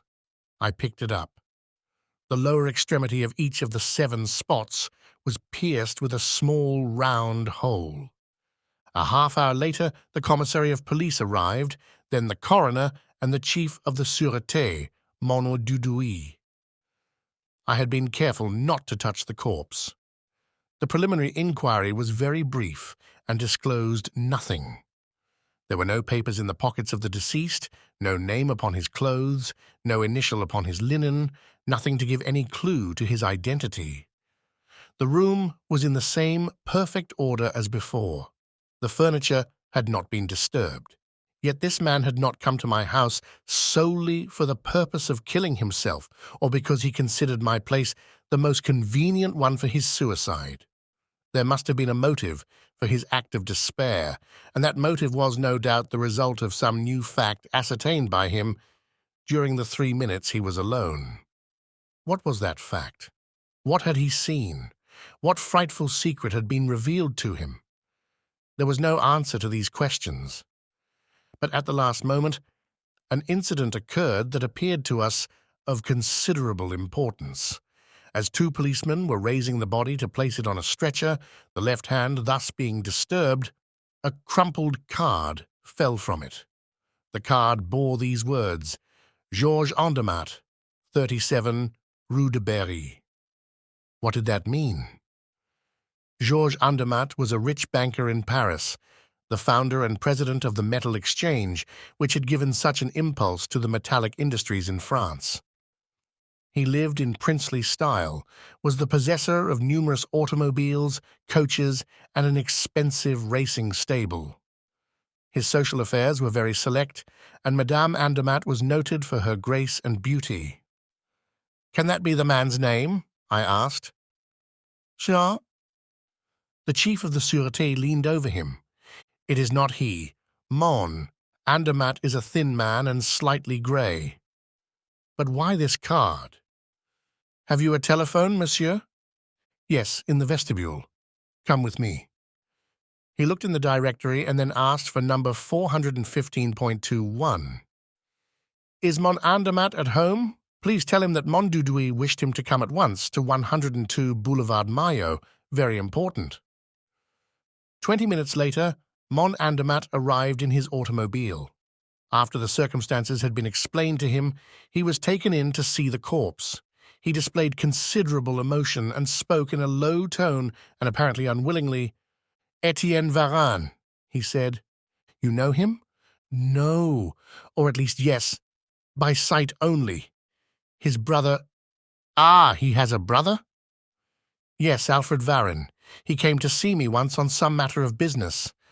I forget what it was. Where does he live? The two brothers live together, Rue de Provence, I think. Do you know any reason why he should commit suicide? None.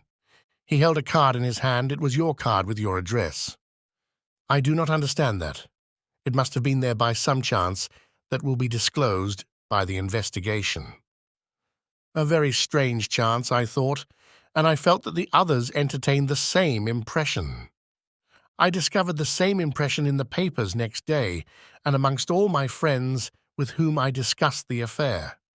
Amid the mysteries that enveloped it, after the double discovery of the 7 of hearts pierced with 7 holes, after the 2 inscrutable events that had happened in my house, that visiting card promised to throw some light on the affair. Through it, the truth may be revealed. But contrary to our expectations, Mon Andermatt furnished no explanation. He said, I have told you all I know. What more can I do? I am greatly surprised that my card should be found in such a place, and I sincerely hope the point will be cleared up. It was not. The official investigation established that the Varen brothers were of Swiss origin, had led a shifting life under various names, frequenting gambling resorts, associating with a band of foreigners who had been dispersed by the police after a series of robberies in which their participation was established only by their flight. At number 24, Rue de Provence, where the Varen brothers had lived 6 years before, no one knew what had become of them. I confess that for my part, the case seemed to me so complicated and so mysterious that I didn't think the problem would ever be solved, so I concluded to waste no more time upon it. But Jean d'Esprit, whom I frequently met at that period, became more and more interested in it each day.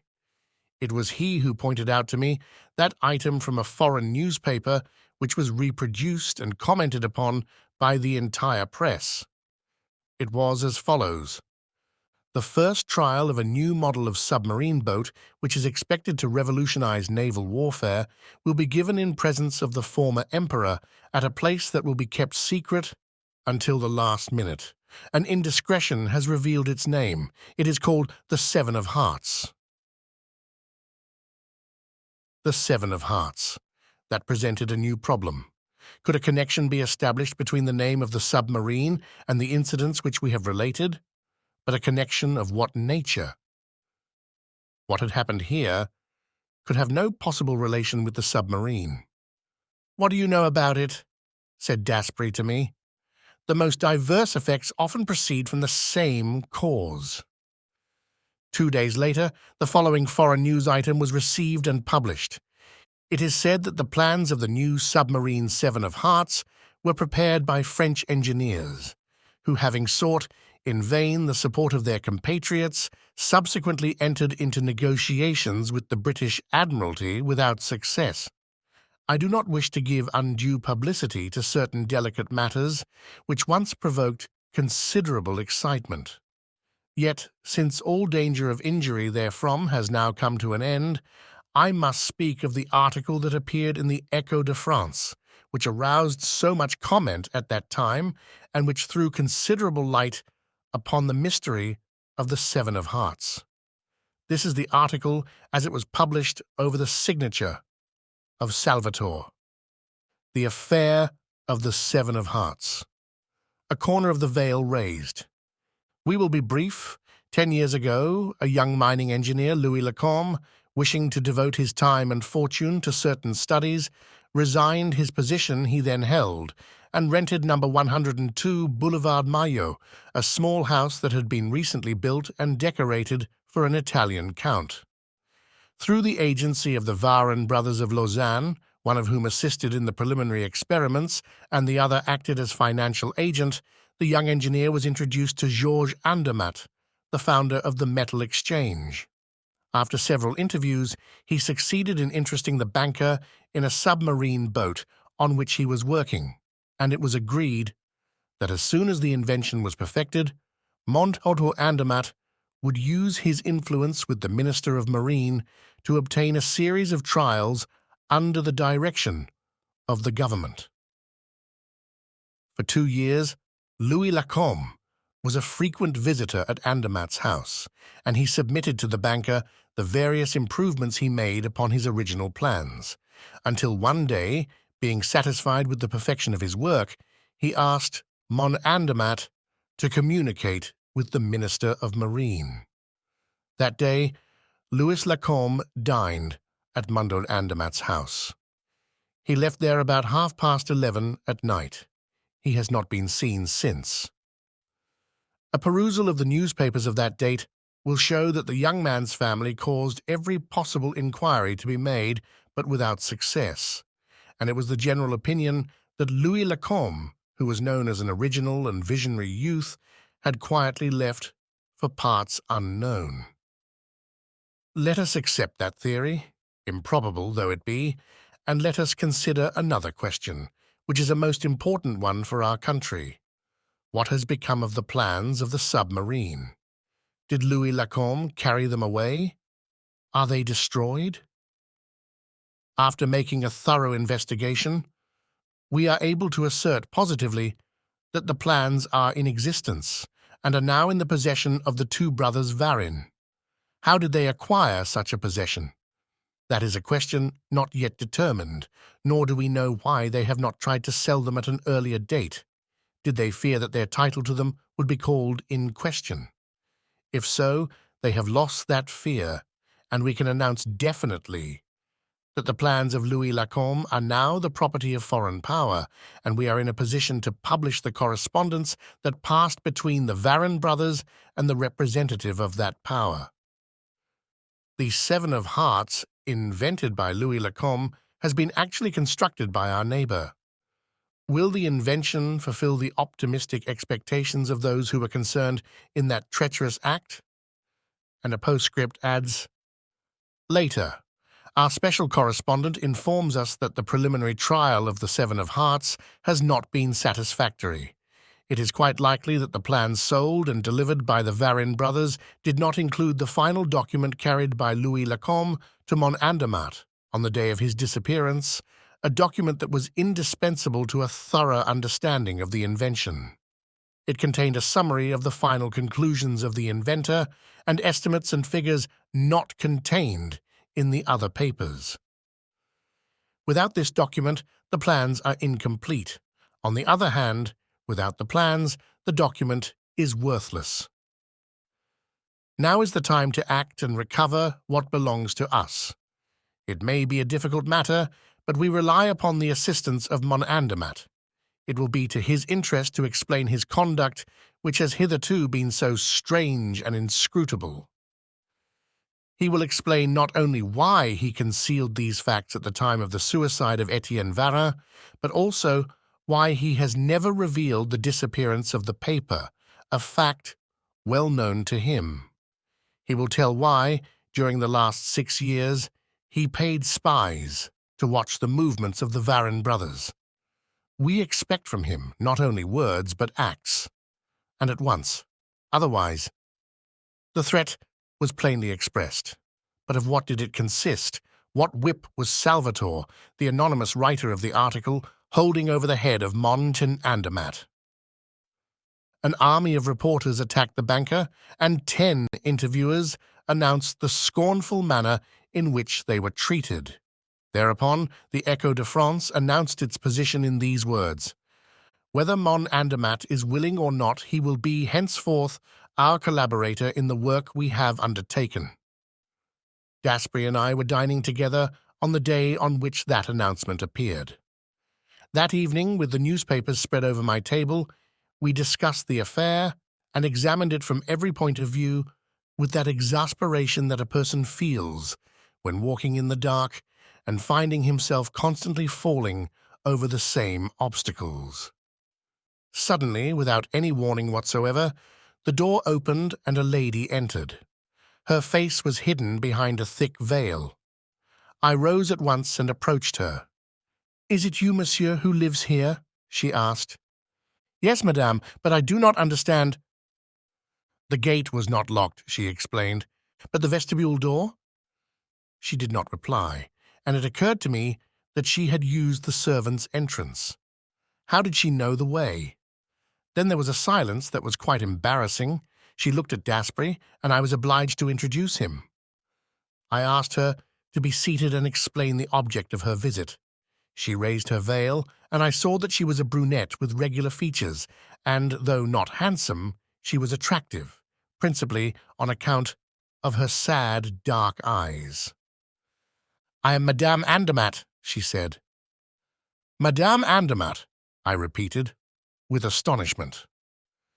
After a brief pause, she continued with a voice and manner that were quite easy and natural. I have come to see you about that affair, you know.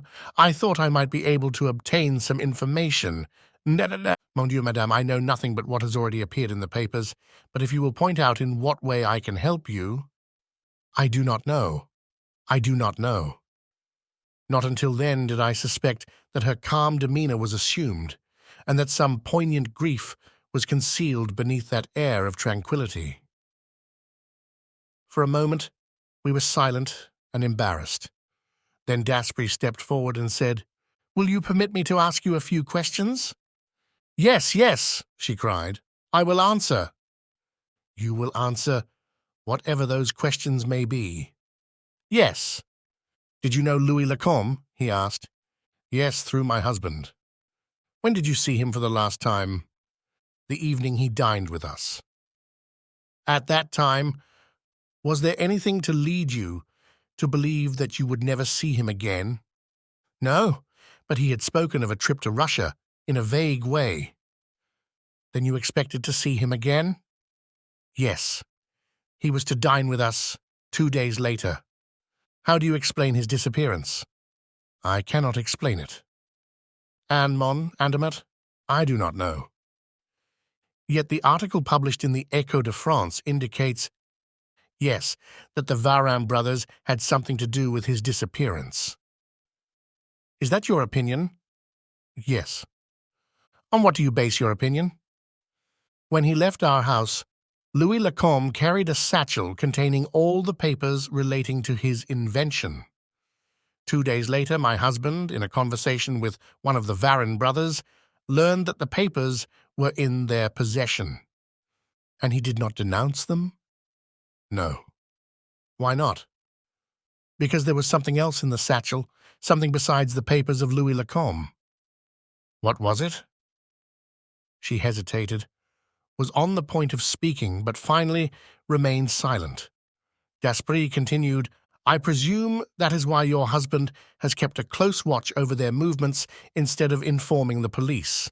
He hoped to recover the papers and, at the same time, that compromising article which has enabled the two brothers to hold over him threats of exposure and blackmail." "Over him and over me." "Ah, over you also?" "Over me, in particular." She uttered the last words in a hollow voice. Daspry observed it. He paced to and fro for a moment, then, turning to her, asked, "Had you written to Louis Lacombe?" "Of course, my husband had business with him." "Apart from those business letters, had you written to Louis Lacombe? Other letters?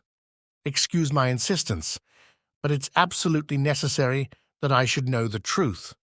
Did you write other letters?" "Yes," she replied, blushing. "No." "And those letters came into the possession of the Varen brothers?" "Yes." "Does Mon Andermatt know it?"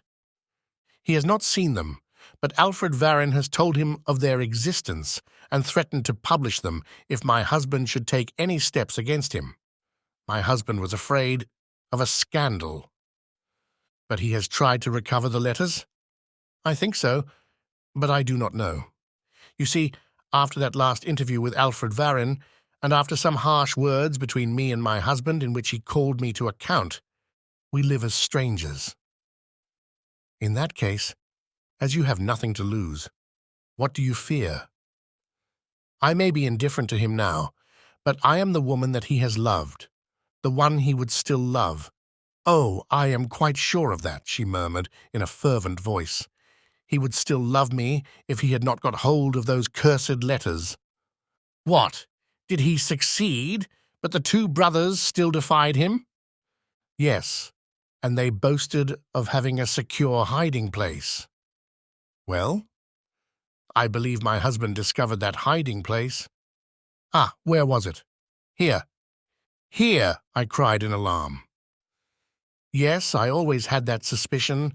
Louis Lacombe was very ingenious and amused himself in his leisure hours by making safes and locks.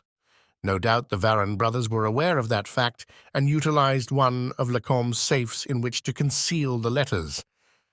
And other things, perhaps. "But they did not live here," I said. "Before you came 4 months ago, the house had been vacant for some time, and they may have thought that your presence here would not interfere with them when they wanted to get the papers. But they did not count on my husband, who came here on the night of the 22nd of June, forced the safe, took what he was seeking, and left his card to inform the two brothers that he feared them no more and that their positions were now reversed. 2 days later, after reading the article in the Gil Blas, Etienne Varen came here, remained alone in this room, found the safe empty, and killed himself." After a moment, Dasbury said, "A very simple theory. Has Andat spoken to you since then?" "No." "Has his attitude toward you changed in any way? Does he appear more gloomy, more anxious?" "No, I haven't noticed any change." "And yet you think he has secured the letters? Now, in my opinion, he has not got those letters, and it was not he who came here on the night of the 22nd of June. "Who was it, then?" "The mysterious individual who is managing this affair, who holds all the threads in his hands, and whose invisible but far-reaching power we have felt from the beginning. It was he and his friends who entered this house on the 22nd of June. It was he who discovered the hiding place of the papers. It was he who left Andat's card. It is he who now holds the correspondence and the evidence of the treachery of the Varen brothers." "Who is he?" I asked impatiently. "The man who writes letters to the Echo de France." "Salvatore. Have we not convincing evidence of that fact? Does he not mention in his letters certain details that no one could know, except the man who had thus discovered the secrets of the two brothers?" "Well, then," stammered Madame Andat in great alarm, "he has my letters also, and it is he who now threatens my husband. Mon Dieu, what am I to do?" "Write to him," declared Dasbury. "Confide in him without reserve. Tell him all you know and all you may hereafter learn. Your interest and his interest are the same. He is not working against Andat, but against Alfred Varen. Help him." "How?" "And has your husband the document that completes the plans of Louis Lacombe?" "Yes." "Tell that to Salvatore, and if possible, procure the document for him.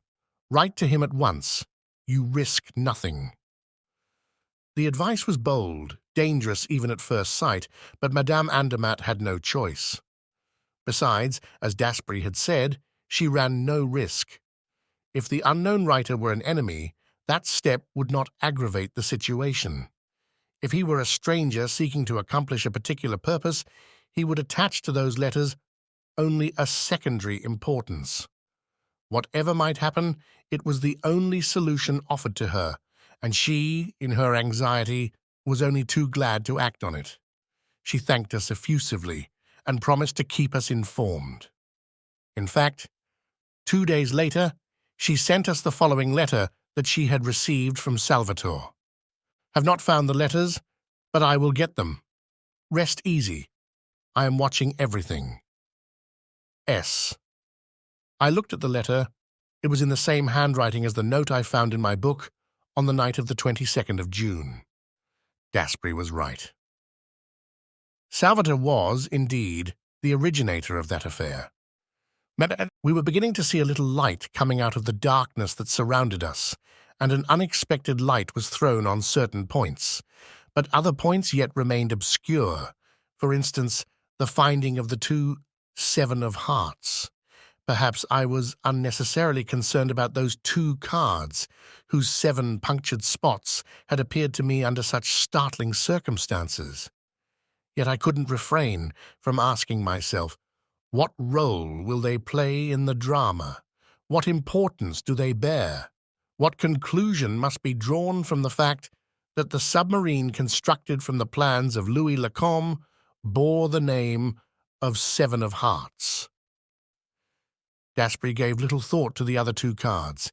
He devoted all his attention to another problem which he considered more urgent. He was seeking the famous hiding place.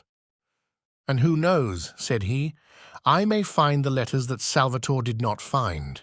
By inadvertence, perhaps. It is improbable that the Varen brothers would have removed from a spot which they deemed inaccessible the weapon which was so valuable to them." And he continued to search. In a short time, the large room held no more secrets for him, so he extended his investigations to the other rooms.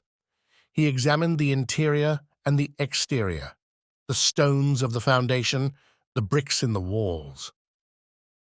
He raised the slates of the roof. One day, he came with a pickaxe and a spade, gave me the spade, kept the pickaxe, pointed to the adjacent vacant lots, and said, "Come." I followed him, but I lacked his enthusiasm. He divided the vacant land into several sections which he examined in turn. At last, in a corner, at the angle formed by the walls of two neighboring proprietors, a small pile of earth and gravel covered with briars and grass attracted his attention. He attacked it. I was obliged to help him. For an hour, under a hot sun, we labored without success. I was discouraged, but Daspry urged me on. His ardor was as strong as ever. At last, Daspry's pickaxe unearthed some bones, the remains of a skeleton to which some scraps of clothing still hung. Suddenly, I turned pale. I had discovered, sticking in the earth, a small piece of iron cut in the form of a rectangle on which I thought I could see red spots. I stooped and picked it up. That little iron plate was the exact size of a playing card, and the red spots, made with red lead, were arranged upon it in a manner similar to the 7 of Hearts, and each spot was pierced with a round hole similar to the perforations in the 2 playing cards. "Listen, Daspry, I have had enough of this. You can stay if it interests you, but I am going." Was that simply the expression of my excited nerves, or was it the result of a laborious task executed under a burning sun? I know that I trembled as I walked away, and that I went to bed, where I remained 48 hours, restless and feverish, haunted by skeletons that danced around me and threw their bleeding hearts at my head. Daspry was faithful to me. He came to my house every day, and remained 3 or 4 hours, which he spent in the large room, ferreting, thumping, tapping. "The letters are here in this room," he said from time to time. "They are here. I will stake my life on it." On the morning of the 3rd day I arose, feeble yet but cured. A substantial breakfast cheered me up, but a letter that I received that afternoon contributed, more than anything else, to my complete recovery and aroused in me a lively curiosity. This was the letter: "Monsieur, the drama, the first act of which transpired on the night of the 22nd of June, is now drawing to a close. Force of circumstances compel me to bring the 2 principal actors in that drama face to face, and I wish that meeting to take place in your house, if you will be so kind as to give me the use of it for this evening from 9 o'clock to 11. It will be advisable to give your servant leave of absence for the evening, and perhaps you will be so kind as to leave the field open to the 2 adversaries. You will remember that when I visited your house on the night of the 22nd of June, I took excellent care of your property. I feel that I would do you an injustice if I should doubt for one moment your absolute discretion in this affair. Your devoted Salvatore. I was amused at the facetious tone of his letter and also at the whimsical nature of his request. There was a charming display of confidence and candor in his language, and nothing in the world could have induced me to deceive him or repay his confidence with ingratitude. I gave my servant a theatre ticket, and he left the house at 8 o'clock. A few minutes later, Daspry arrived. I showed him the letter. "Well," said he, "well, I have left the garden gate unlocked, so anyone can enter." "And you? Are you going away?" "Not at all. I intend to stay right here." "But he asks you to go." "But I am not going. I will be discreet. But I am resolved to see what takes place." "Ma foi!" exclaimed Daspry, laughing. "You are right, and I shall stay with you. I shouldn't like to miss it." We were interrupted by the sound of the doorbell. "Here already?" said Daspry. 20 minutes ahead of time? Incredible!" I went to the door and ushered in the visitor. It was Madame Andermatt. She was faint and nervous, and in a stammering voice she ejaculated, "My husband is coming. He has an appointment. They intend to give him the letters." "How do you know?" I asked. "By chance. A message came for my husband while we were at dinner. The servant gave it to me by mistake. My husband grabbed it quickly, but he was too late. I had read it." "You read it?" "Yes. It was something like this. At 9 o'clock this evening, be at Boulevard Maillot with the papers connected with the affair. In exchange, the letters. So, after dinner, I hastened here." "Unknown to your husband?" "Yes." "What do you think about it?" asked Daspry, turning to me. "I think as you do that Mon Andermatt is one of the invited guests." "Yes, but for what purpose?" "That is what we are going to find out." I led them to a large room. The three of us could hide comfortably behind the velvet chimney mantel and observe all that should happen in the room. We seated ourselves there with Madame Andermatt in the centre. The clock struck 9. A few minutes later, the garden gate creaked upon its hinges. I confess that I was greatly agitated. I was about to learn the key to the mystery. The startling events of the last few weeks were about to be explained, and under my eyes, the last battle was going to be fought. Daspry seized the hand of Madame Andermatt and said to her, "Not a word, not a movement. Whatever you may see or hear, keep quiet." Someone entered. It was Alfred Varen. I recognized him at once, owing to the close resemblance he bore to his brother Etienne. There was the same slouching gait, the same cadaverous face covered with a black beard. He entered with the nervous air of a man who is accustomed to fear the presence of traps and ambushes, who scents and avoids them. He glanced about the room, and I had the impression that the chimney, masked with a velvet portiere, did not please him.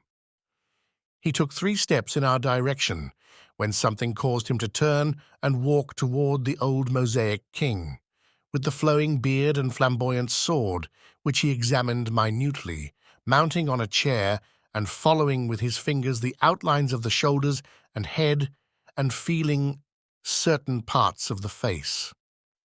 Suddenly, he leapt from the chair and walked away from it.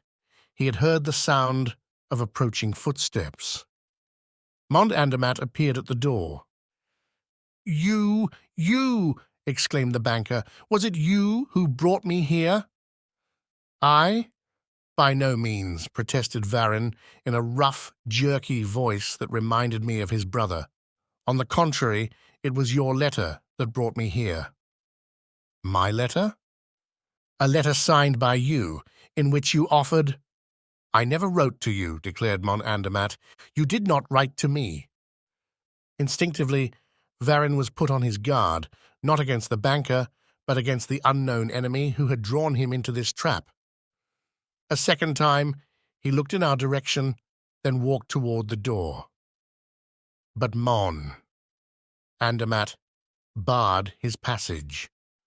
"Well, where are you going, varen?" No. "There is something about this affair I don't like. I am going home. Good evening." "One moment." "No need of that, mon Andermatt. I have nothing to say to you. But I have something to say to you, and this is a good time to say it." "Let me pass." "No, you will not pass." Varen recoiled before the resolute attitude of the banker as he muttered, "Well then, be quick about it." One thing astonished me, and I have no doubt my two companions experienced a similar feeling. Why was Salvatore not there? Was he not a necessary party at this conference? Or was he satisfied to let these two adversaries fight it out between themselves? At all events, his absence was a great disappointment, although it did not detract from the dramatic strength of the situation. After a moment, Monad Andermatt approached Varen and, face to face, eye to eye, said, "Now, after all these years, and when you have nothing more to fear, you can answer me candidly. What have you done with Louis Lacombe?" "What a question! As if I knew anything about him." "You do know. You and your brother were his constant companions, almost lived with him in this very house. You knew all about his plans and his work. And the last night I ever saw Louis Lacombe, when I parted with him at my door, I saw two men slinking away in the shadows of the trees. That I am ready to swear to." "Well, what has that to do with me? The two men were you and your brother." "Prove it." "The best proof is that 2 days later you yourself showed me the papers and the plans that belonged to Lacombe and offered to sell them. How did these papers come into your possession?" "I have already told you, mon Andermatt, that we found them on Louis Lacombe's table the morning after his disappearance." "That is a lie." "Prove it." "The law will prove it." "Why did you not appeal to the law?" "Why, stammered the banker, with a slight display of emotion. "You know very well, mon Andermatt, if you had the least certainty of our guilt, our little threat would not have stopped you." "What threat? Those letters? Do you suppose I ever gave those letters a moment's thought?" "If you did not care for the letters, why did you offer me thousands of francs for their return? And why did you have my brother and me tracked like wild beasts?" "To recover the plans." "Nonsense. You wanted the letters. You knew that as soon as you had the letters in your possession, you could denounce us. Oh, no, I couldn't part with them." He laughed heartily, but stopped suddenly and said, "But enough of this. We are merely going over old ground. We make no headway. We had better let things stand as they are." "We will not let them stand as they are," said the banker, "and since you have referred to the letters, let me tell you that you will not leave this house until you deliver up those letters." "I shall go when I please." "You will not." "Be careful, mon Andermatt. I warn you." "I say, you shall not go." "We will see about that," cried Varen, in such a rage that Madame Andermatt could not suppress a cry of fear. Varen must have heard it, for he now tried to force his way out. "Mon—" Andermatt pushed him back. Then I saw him put his hand into his coat pocket. "For the last time, let me pass," he cried. "The letters, first!"